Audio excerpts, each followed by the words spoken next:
ఏ ఆశ్రమ ధర్మాల ద్వారా అయితే జగత్తు పునరుత్పత్తి కార్యంతో విస్తరిస్తూ ఉండాలని పార్వతీ పరమేశ్వరుల యొక్క సంకల్పము, ఆ సంకల్పం నెరవేర్చినటువంటి పుణ్యం గృహస్థాశ్రమ ధర్మం వాళ్ళకు వస్తుంది. గృహస్థాశ్రమ ధర్మం ఎందుకు ఇంత గొప్పది అంటే పార్వతీ పరమేశ్వరులకు కావాల్సిందేంటి? జగత్తు ఉద్ధరణ పొందుతూ ముందుకెళ్ళడం, పెరుగుతూ వెళ్ళాలి. ఆ పెరగడం ఎవరి వల్ల అవుతుంది? గృహస్థాశ్రమ ధర్మంలో ఉన్న వాళ్ళ వల్లే అవుతుంది. కనుక ఏం చేశారట, గృహస్థాశ్రమ ధర్మంలో ఉన్నటువంటి భార్యాభర్తలు తప్పు ఒప్పు చాలా చేస్తూ ఉంటారు. అసూయ వల్లను, ఈర్ష్య వల్లను, ఒకళ్ళ పట్ల ఒకళ్ళకి చిన్న చిన్న బాధలు వస్తూనో చాలా చేస్తుంటారు. కానీ ఇన్నింటిలోనూ ఎవరైతే నిత్యము గౌరీ ఉపాసన చేస్తారో, ఎవరైతే నిత్యము శివుణ్ణి పట్టుకుంటారో అటువంటి వారికి ఆ గృహస్థాశ్రమ ధర్మంలో తెలిసి తెలియకుండా చేసినటువంటి ఎన్నో రకాల పాపాల నుంచి విముక్తి కలుగుతుంది అని ఒక వరం కూడా ఇచ్చేసారు. ఇవన్నీ కూడా జాగ్రత్తగా పట్టుకోవాలి. ఎందుకు ఇలా విశేషంగా చెప్పారు అనేటువంటి విధానాలు తెలుసుకుంటూ ఉండాలి. ఇలా త్రిమూర్తికృత దేవీ స్థుతి ఏదైతే ఉందో, బ్రహ్మగారు చేసిన స్తోత్రము, విష్ణుమూర్తి గారు చేసినటువంటి స్తోత్రము, అలాగే శివుడు గారు చేసినటువంటి స్తోత్రాలు ఏవైతే ఉన్నాయో వాటిని పారాయణ చేసుకుంటూ ఈ కల్పాన్ని ఎవరైతే చదువుకుంటారో వారు వారి ఇంట్లో వివాహం కావట్లేదు అనేటువంటి సమస్య నుంచి బయటకు వచ్చేస్తారు అని అనుగ్రహం చూపిస్తూ ఉంటుంది. ఆ తర్వాత ఈ స్తోత్రం అంతా విని అమ్మ తత్వోపదేశం చేసింది. ఆ తత్వోపదేశాన్ని అంతా కూడా తెలుసుకున్నాం. ఆ తర్వాత అమ్మవారు చెప్పింది, ఈ జగత్తులో ఉండేటువంటి సృష్టి స్థితి లయ అనబడేటువంటి 3 కార్యక్రమాలు చేయడం కోసం మీరు జాగ్రత్తగా జగత్తులోకి వెళ్ళండి. ఈ గుణాలతో కూడుకున్నటువంటి విధానాలు మనస్సుని బాగా రేకెత్తిస్తాయి, దాన్ని బాగా ఇబ్బంది పెడుతూ ఉంటాయి. సాత్విక గుణము, రజో గుణము, తమో గుణము. ఈ గుణాలు మాలో లేకుండా చేసుకుని మేము శాంత స్వరూపాన్ని అవతరించి జగత్తులో ఉందామన్నా నీ ఎదురుకుండా ఉన్నటువంటి వాళ్ళలో ఉన్నటువంటి సాత్విక, రాజస, తామసిక గుణాలు ఏవైతే ఉన్నాయో వాటి వల్ల నీ శాంతరసం పోతూ ఉంటుంది కదా. నేను మంచిదాన్నేనండి, అసలు ఎంత శాంతంగా ఉంటాను, అసలు ఏం పట్టించుకోను, వాళ్ళ వల్ల నాకు కోపం వస్తుంది అంటాడు అంతే ఒకటి. నువ్వు శాంత స్వరూపానివైతే ఆ శాంతము ఒకళ్ళ వల్ల ఎందుకు పాడవ్వాలి? ఆ ప్రశ్న ఎవరు వేసుకోరు. వాడలా అన్నాడు కనుక నాకు కోపం. ఎవరినన్నారు? నిన్నన్నాడా? నేను అసలు వాడు మాట్లాడిన తప్పండి, ఆ తప్పు నువ్వు నిర్ణయించావా? ఆ తప్పొప్పుల నిర్ధారణ నీ దాకా వస్తుందా? నువ్వు చేయగలవా? ఏది తప్పు ఏది ఒప్పు అనే విభాగం నువ్వు అసలు చేయగలవా? చేయగలను అనుకుంటే అది అహంకారం కదా.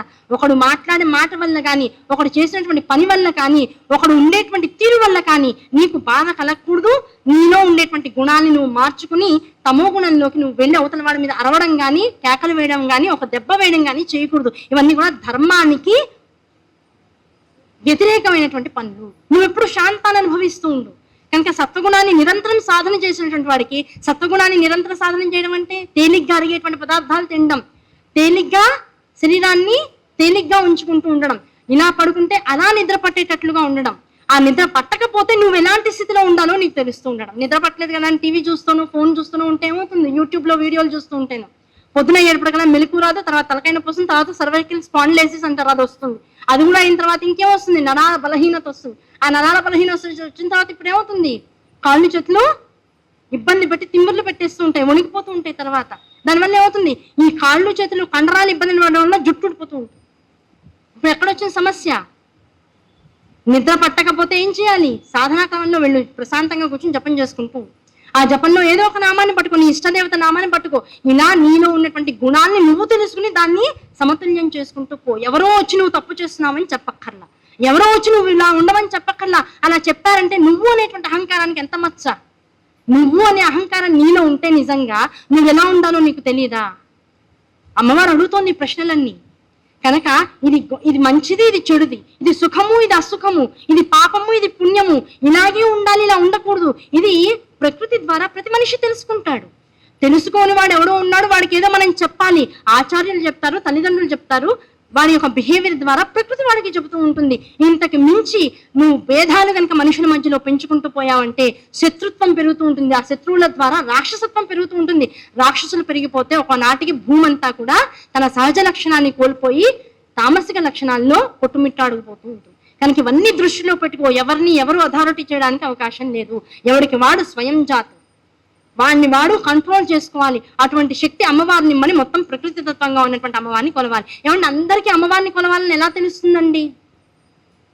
ఇవన్నీ ఎలా కుదురుతాయి అంటే నువ్వేం చేసినా చేయకపోయినా 3 పనులు చేస్తున్నావు కదా. నిద్రపోతున్నావు, అలసిపోతే నిద్రపోతున్నావు. అది ఎలా పోతున్నావు? మంచం మీద పడుకున్నావా, నేల మీద పడుకున్నావా, హంసతూలిక తల్పం మీద పడుకున్నావా, ఏసీ వేసుకున్నావా, కూలర్ వేసుకున్నావా, అతిగా చలిగా ఉంటే హీటర్ వేసుకున్నావా, ఇది ఎవడో అరక్కల్లా.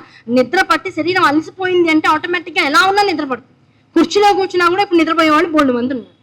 ఏం చెప్తుందో అర్థం కావట్లేదండి అని కునిపాట్లు పడేవాళ్ళు బోల్డ్ మంది ఉన్నారు. ఆ కునిపాటు ఎక్కడి నుంచి వస్తుంది? అలసిపోయి, అయ్యో ఇన్ని మాటలు ఇవి మాట్లాడుతుంది, నాకు అలసట వచ్చేస్తుందండి బాబు.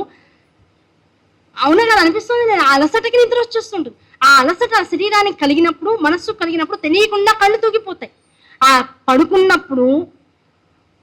తర్వాత నిద్ర లేచినప్పుడు మెలకు వచ్చింది అంటాం. పడుకున్న తర్వాత నిద్ర మెలకువలోకి రావడం.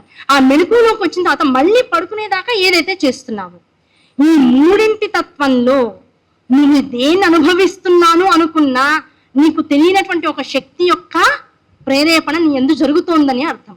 ఆ ప్రేరేపణ జరుగుతోంది అంటే నిద్ర వస్తోంది, నిద్రపోతున్నాను అంటున్నావు. నిద్రపోతున్నాను అంటే నువ్వు పరమేశ్వరికి దండం పెట్టుకున్నట్టే. నువ్వు ఏ మతం వాడివైనా, ఏ కులం వాడివైనా, ఏ జగత్తులో ఏ మూల ఏ ప్రపంచంలో దాగి ఉన్నా నువ్వు పరమేశ్వరికి నమస్కరిస్తున్నట్లే. పడుకున్నప్పుడు ఎట్లా పడుకుంటావు? నేల మీద సాష్టాంగం పడతావు. ఆ సాష్టాంగం పడ్డం అంటే ఇప్పుడు ఏమిటి? నీకు తెలిసి చేసినా తెలియపోయినా చేసినా పంచభూతాలకి నమస్కారం చేసుకోవడంతో సమానం. పంచభూతాలకి నమస్కారం చేసుకున్న తర్వాత లేవాలి కదా. లేచావు అంటే అర్థం ఏమిటి? ఇంకా బతికుండి ఇంకో నమస్కారం చేసుకునే యోగ్యత నీకుందని అర్థం. కనుక నువ్వు చేతులెత్తి నమస్కారం చేసావా, పడుకుని నమస్కారం చేసావా, నిజంగా భగవతిని తెలిసి నమస్కారం చేసావా, ఆ పైన ఉన్నటువంటి శక్తికి అవసరం లేదు. నువ్వు చేసేటువంటి నిత్య కృత్యాలు ఈ శరీరం నీకు ఇవ్వబడినందుకు నువ్వు ఏది చేసినా అది పరమేశ్వరి కృప.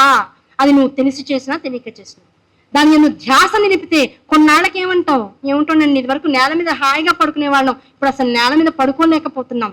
శక్తి తగ్గిపోయిందంటాం. ఆ శక్తి ఒకప్పుడు ఉందని ఒప్పుకున్నట్టేగా వీళ్ళు తగ్గిపోయిందంటే రాజుగారి చిన్న భార్య అందంగా ఉంటుంది అంటే అర్థం ఏమిటి? పెద్దవార్య ఉండదనే కదా. ఇప్పుడు శక్తి తగ్గిపోయింది అంటున్నావు అంటే ఒకప్పుడు ఉన్నట్లే. ఆ శక్తి ఎక్కడిది? అది నిర్గుణ స్వరూపం. కనుక నువ్వు తెలిసి అన్నా తెలియక అన్నా నిర్గుణ స్వరూపమైనటువంటి ఆ తల్లిని నువ్వు నిరంతరం కొలుస్తూనే ఉంటావు. ఆ కొలిచే స్వరూపాన్ని తెలియక ఇది అది అనేటువంటి నిర్ధారణలో వ్యత్యాసాలు ఉంటాయి అంతే. ఇవన్నీ కూడా బ్రహ్మగారికి, విష్ణువు గారికి అందరికీ చెప్పిన తర్వాత అమ్మ ఎవరింటికి వాళ్ళని పంపించేసి పైగా ఒక విషయం చెప్పింది. మీ ముగ్గురు కూడా సత్వ రజ తమో గుణాలకి ప్రతీకలుగా ఉంటారు. మీ రజ తమో సత్వగుణాలు ఏవైతే ఉంటాయో వాటిని ఆధారంగా చేసుకుని మీరు చేసేటువంటి కార్యక్రమాలని ఆధారంగా చేసుకుని మీ ముగ్గురికి కూడా కొన్ని బీజాక్షరాలు అధీకృతంగా చేసి ఇస్తున్నారు. ఆ బీజాక్షరాలు తెలిసి చేసినా తెలియకపోయి చేసినా, ఇదంతా ఎప్పుడు యుగ ప్రారంభంలో గుర్తుపెట్టుకోండి. తెలిసి చేసినా తెలియక చేసినా అనే మాట వాడింది అమ్మవారంటే యుగానికి మొదట్లో. ఆ మొదట్లో ఉన్నటువంటి కొంతమంది జనులు ఎవరైతే ఉద్భవింపబడతారో అమ్మ కృపతో వాళ్ళు చేసేటువంటి తపాదులలో ఈ మంత్రాలు తెలిసి చేసినా తెలియకపోయి చేసినా అనేటువంటి విభాగం వస్తుంది. ఇవాళ అన్నీ తెలుసుకుని గురువు ద్వారా మాత్రమే మంత్రాన్ని తీసుకోవాలనేటువంటి విషయం తెలిసిన తర్వాత ఇలా ప్రవచనకర్తలు చెప్పేటువంటి విషయాన్ని స్వీకరించి మాత్రం మాకు ఈ మంత్రం వచ్చేసింది, ఉపదేశం తీసేసుకున్నాం, సామూహికంగా ఇచ్చేసారని భావించి మాత్రం పారాయణ చేయడానికి అవకాశం లేదు. దాన్ని ధ్యానించడానికో తప్పించడానికో జపించడానికో అవకాశం లేదు, అర్హత లేదు. కనుక అమ్మవారు ఏం చెప్పింది? అయ్యా బ్రహ్మ, నీకు సరస్వతీదేవి రజోగుణంగా నీ పక్కన ఉండి రజోగుణంతో కూడుకున్నటువంటి సృష్టి రహస్యాన్ని అంతటిని నువ్వు చేస్తున్నావు కనుక నీకు వాగ్బీజమైనటువంటి ఐం అనేటువంటి అక్షరాన్ని, బీజాక్షరాన్ని నీకు ఇస్తున్నాను. అలాగే విష్ణుమూర్తి గారికి, లక్ష్మీదేవి గారికి ఏం చేసింది? మీరిద్దరు కూడా కామరాజ బీజానికి సంబంధించినటువంటి వారు కనుక క్లీం అనేటువంటి బీజాక్షరాన్ని ఇస్తున్నారు. అలాగే సౌహు అనేటువంటి బీజాక్షరాన్ని శివుడు గౌరీ స్వరూపమైనటువంటి అద్భుతమైన శక్తి బీజంగా మలిచి వాళ్ళిద్దరికి ఇచ్చింది. ఈ 3 బీజాక్షరాలు ఏవైతే ఉన్నాయో మొత్తం జగత్తునంతటిని నడపగలిగేటువంటి శక్తిని అంతర్ముఖంగా కలిగి ఉన్నటువంటి బీజాక్షరాలు. వీటిని తెలిసి చేసినా తెలియక చేసినా ఎవడు చేసినా ఉద్ధరింపబడతారు. అదే మీరు చేస్తూ ఉంటే మీరు చేసేటువంటి కార్యక్రమాలు ఏవైతే ఉన్నాయో అవి చక్కగా జాగ్రత్తగా ముందుకు